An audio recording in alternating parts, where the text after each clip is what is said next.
right, let's dive into this. Procrastination. We all do it. We do. I think we all know it's not great, but Right. today we're really going to try and figure out why we do it and what we can do to Absolutely. stop it. And to do that, Yeah. we're going to use this book Okay. called Stop Procrastinating All right. by Nils Salzgeber. And Yes. I've got a fantastic expert in behavioral psychology and motivation to help me out today. Happy to be here. Procrastination is one of those things that a lot of people think is about laziness, Yeah, for sure. but it's not quite that simple, is it? It's way more than that. It's like there's so much more to it Yeah. than just laziness.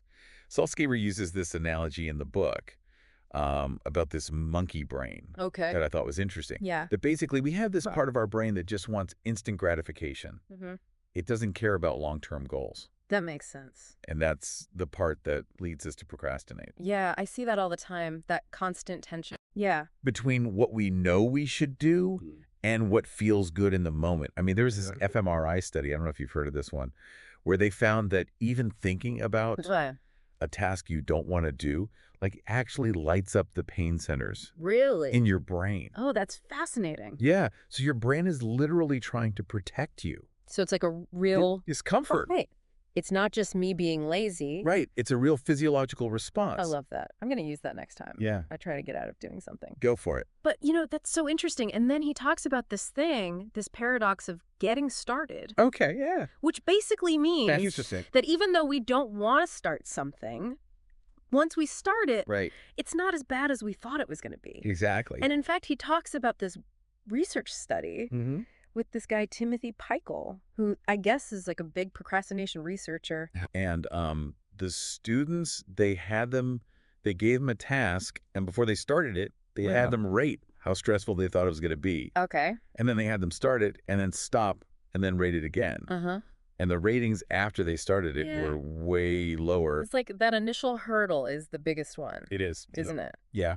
But there's more to it than just like forcing ourselves to start though, right? So like willpower. Willpower is a part of it for sure, but it's not the whole story. It's not the whole story. And the book talks about this. It goes beyond just time management. Oh, so you can't just like schedule your day and be done with it. Scheduling is a good start, but it won't fix everything. Gotcha. So you have to address the root of those procrastination urges. And Salzgeber, talks about this thing called front-loading your day. Right. That's a good one. So what is that? So basically, you do the hardest things first. First thing in the morning. Yep, get them out of the way. Okay, so then you've got momentum for the rest of the day. Exactly, you're already winning. Okay, I like it. Plus, it helps you avoid decision fatigue. Decision fatigue, I've heard of that. Right, so later in the day, you're not as worn out. And you're more likely to actually do the things you need to do. Exactly. Okay, and then he talks about this idea, implementation intentions, I think he calls it. Yes, that's a powerful technique. So what are those? Well, they're basically like if-then plans. Okay. You make ahead of time. So if this, then that. Exactly. So instead of relying on willpower in the moment, Uh-huh. you've already decided what you're going to do. So you're removing the decision. Right. You're taking the emotion out of it. That's really smart. So give me like a concrete example of that. Okay, so let's say you want to work out in the morning, but you always hit snooze. That's me. Your implementation intention could be, Okay. if my alarm goes off, then I immediately get out of bed and put on my workout clothes. So like no snoozing. No snoozing, no debating, you just do it. Interesting. So that's like tricking your brain into doing the right thing. It's more like training your brain to create a new habit. And he says that that actually works. It does. It takes time and consistency. But if you do it. But it's a very effective way to bypass that initial resistance. Wow. Okay. But what about when even that's not enough? Well, sometimes we need a little extra motivation, right? Okay, so what, like rewards? Rewards, consequences, the good old-fashioned carrot and stick approach. Oh, so that stuff still works. It can, especially when you combine it with the other strategies we've talked about. Okay, and he talks about that in the book. He does. He actually has a whole section on it. Okay, cool. We'll have to dig into that. We will. He calls it temptation bundling. Temptation bundling. Okay. So like only letting yourself watch your favorite show while you're on the treadmill? Oh, so you're pairing something you like with something you don't. Exactly. Interesting. Okay. So that's the carrot. What about the stick? Well, there's the commitment contract, Yeah. which basically means you set a consequence for yourself Oh, interesting. if you don't follow through with what you said you do. And he talks about that in the book, too. Yeah, he actually used one himself while writing the book. Really? Yeah, he was struggling with procrastination, too. Oh, wow. So he's not just, like, preaching. No, he's right there in the trenches with us. That's cool. We can't talk about procrastination Right. without talking about distractions. Oh, for sure. That's a big one. They're everywhere. They are, especially in our digital world. Right. It's like we're constantly bombarded. It's so hard to focus. It is, and the book talks about this. Okay. It compares TV in the 70s Okay. to TV today. So back then, there were only a few channels. Right, and after a certain time, it was just static. Oh, yeah, I remember that. Now you've got streaming services. Endless options. Jesus. 24/7. So how do we deal with that? Well, the book talks about something called environmental design. Environmental design. Yeah, it's basically about shaping your environment. To make it easier to focus. So like getting rid of distractions. Exactly, minimizing those temptations. Like turning off notifications. Yep, putting your phone in another room. Closing unnecessary tabs. All of that. It's about creating a space I like it. that supports your goals. Okay. But sometimes, even when I do all that, Right. I still procrastinate. It happens. And then I get mad at myself. Oh, I know that feeling. Like, why am I doing this again? Yeah, the self-criticism spiral. Exactly. But the book says that's actually counterproductive. Really? Yeah, beating yourself up. Doesn't help. This makes you feel worse. Okay, so what should we do instead? Be kind to yourself. Self-compassion. Exactly. Like forgive yourself for messing up. Yep, and then try again. That makes sense. Yeah. Is there any research on that? There is actually. They did a study Oh, wow.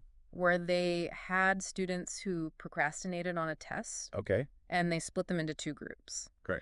One group was told to forgive themselves. The other group was told to reflect on their failure. Interesting. And guess what? What? The group that forgave themselves Yeah. did better on the next test. Wow, that's amazing. Yeah, so self-compassion isn't just about feeling good. It actually helps you perform better. It does. Okay, I'm sold. But what about those urges, you know? The urge to procrastinate. Yeah, how do we deal with those? Well, the book talks about something called urge surfing. Urge surfing. Yeah, it's a mindfulness technique. Okay. So instead of trying to fight the urge, You just ride it out? exactly, you acknowledge it. You notice it, You feel it. but you don't give in. Right. You just observe it until it passes. Like a wave. Exactly. Okay, I can see how that would be helpful. But in the end, Right. it all comes down to willpower. It does, in a way. Like having the discipline to actually do these things. Well, the book argues Okay. that willpower is like a muscle. Okay. You can train it. You can make it stronger. And exactly. And how do we do that? Well, it turns out Okay. that willpower is linked to energy levels. Oh, interesting. So taking care of your physical health, Like eating well, getting enough sleep, exercising. all of that can actually improve your willpower. Wow, that's fascinating. Yeah, so it's not just about mental toughness. It's about taking care of yourself. Exactly. It's all connected. It is. So much to think about. There is. All these different factors that affect our procrastination. Right. But the good news is What's that? we have more control than we think. Oh, I like that. This book, Stop Procrastinating, it doesn't give you just one answer. Okay. It gives you like a whole toolbox Oh, that's a good way to put it. of different strategies. To try out. Exactly. Oh. So you can find what works for you. That's really empowering. It is. It takes the pressure off I like it. to find the one perfect solution. So as we wrap this up, Okay. could you remind us Of course. of those 10 main points? Absolutely. So, number one, remember that procrastination, it's an emotional response. Not laziness. Right. So be kind to yourself. Number 2, just start. Even a small step Any step. can make a big difference. Okay, I like it. Number 3, Time management is important, mhm, but it's not enough on its own. got to tackle those big tasks early. Right. Front load your day. Love it. Number 4, Use those if-then plans. the implementation intentions. Yes, those.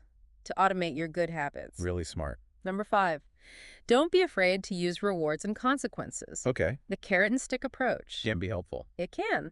Number 6, manage those distractions. Oh, yeah, they're everywhere. They are. Create a space that helps you focus. Good advice. Number 7, Design your environment for success. okay, Remove those temptations. minimize those triggers. Exactly.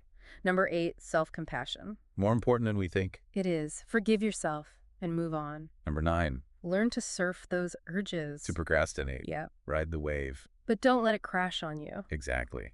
And finally, number 10, The big one. Willpower. It's a muscle. You can train it. By taking care of yourself. Exactly. Eating well, sleeping enough, exercising. It all makes a difference. It does. Wow.